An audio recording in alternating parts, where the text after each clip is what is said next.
ও ভাই, আপনাদের এখানে আছে সে আবার কি? ওই জাম্পার যা পরে রয়েছি তাই। মনে করেন অনেক দিন হয়েছে দোকানে আনিছেন, বিক্রি হচ্ছে না, ময়লা হয়ে গেছে, পুরনো রং উঠে গেছে, বাদ দিয়া এরকম তা ছিল কিছু, তা বটতলায় দিয়ে দিছি। ও, আর একটাও নেই দোকানে?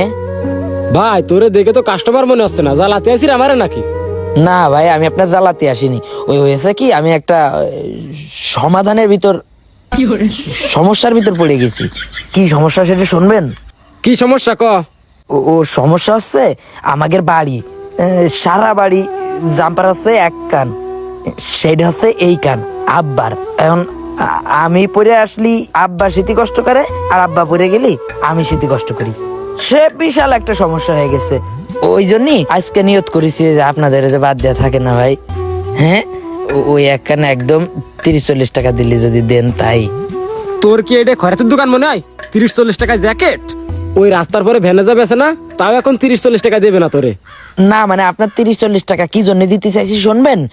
এটা তো আপনার ব্যবসা, টাকা দিয়ে কিনেছেন, কিন্তু বেচা কিনা হচ্ছে না, অনেক পুরনোতা নিয়ে অন্তত কিছু টাকা দিলাম আপনারে, আপনি আপনার মনের সান্ত্বনা দিলেন যে বিক্রি করেছি, এই জন্যই। শোন, তোর কি মনে হয় আমি 30-40 টাকার মালে দোকানে বেশি? আমার দোকানে সর্বনিম্ন মালে যেটা আছে তাও মনে হয় 300 টাকা দাম।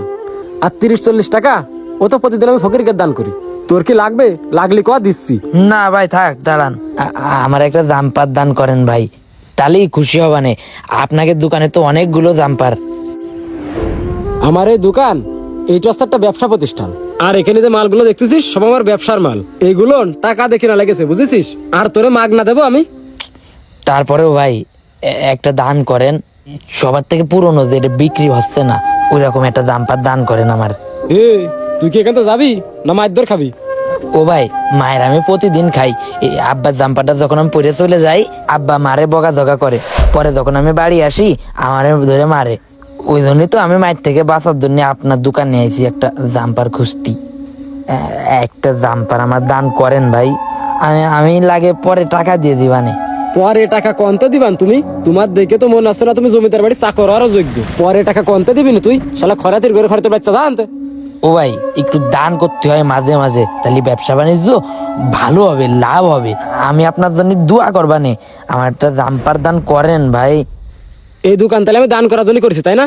আয় তাহলে তুই দোকানটা নিয়ে নে, আয় আয় আয়, আর আমি ভিক্ষা করে খাই। না থাক, লাগবে না।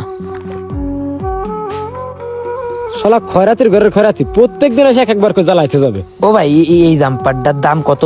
এইডে? হ্যাঁ, এইডে কিনতে গেলি তো 2টা কিডনি বেচা লাগবে না। ও মেলা দাম। হ্যাঁ, যা বাড়ি যা। বাড়ি যাবো সারা, কি করবো, আপনি তো জাম্পার দিলেন না। ও ভাই, তাহলে এটার দাম কত? তুই আর জ্বালাস নে, দাঁড়া দিচ্ছি। এই দোকান মশলা ছাড়া তো দেওয়ার মতো আর কিছুই নেই।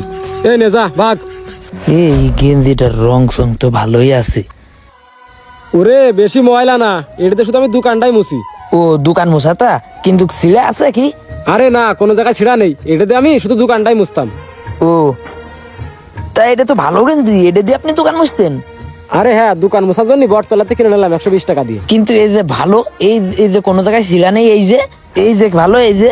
ওরে পাগল, ভালো দেখে তো তোরে দিলাম, এত বক দিছিস কেন? ঠিক আছে ভাই, এইটা প্রথম থেকে দিয়ে দিলি তো হয়ে যাচ্ছে, এত কথা কথাম নাকি? আমি হেভি খুশি হয়েছি ভাই। হ্যাঁ, এবার যা। কি ভাবছেন, কারো পরিত্যক্ত জিনিসও কারো কাছে অনেক মূল্যবান। এই শীতে একটু খোঁজ নিয়ে দেখবেন, অনেকে আছেন যারা ভালো ভালো শীতের কাপড়গুলা বাদ দিয়ে নতুন মডেলের কাপড় কেনার জন্য ব্যস্ত থাকেন। তাদেরকে বলতেছি, শুধু নিজের দিকে না, গরিব অসহায়দের দিকেও একটু খেয়াল রাখবেন। আপনাদের ব্যবহার না করা জিনিসগুলা তাদের কাছে একটু পৌঁছে দিবেন।